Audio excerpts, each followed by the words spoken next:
2014 Nissan Altima. Customers complaining about whenever he turns on the AC or heat, he hears a slight constant ticking noise.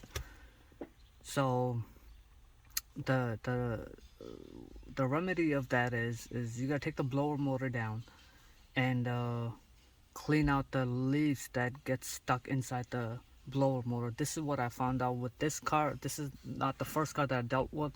Numerous car I dealt with that noise. So just something to keep in mind. Making a video of how to take the blower motor down. So what you need to do, already have the motor out. You gotta take the glove box out. After taking the glove box out, that's where the motor resides, right there. And this is the motor. I already cleaned it. It is held by 3 of these Phillips head screws.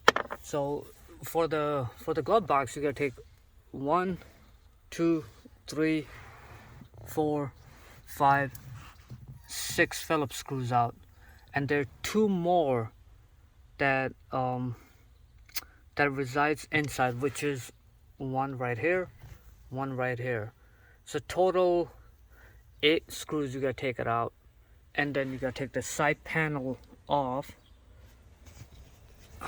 side bracket off. You just pop it out, and this is a glove box right there. Once that is out, you disconnect this connector. It's a main blower connector, and then take those. There's one Phillips right here, one right there, and one right there. Once you take this out, this blower motor just comes down. Very easy to do, not that much of a time consuming.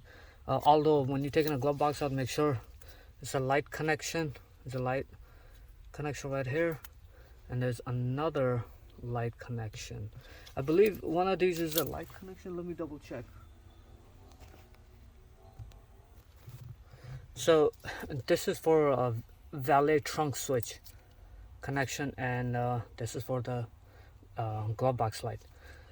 So yes, I wish I had the camera out and would have showed you how much stuff that I blew out. All the leaves were stuck there, and a couple of leaves were hanging out of here, and when the motor spins, was making ticking noise, and you can see rubbing mark right over here. So yes, yeah, easy fix.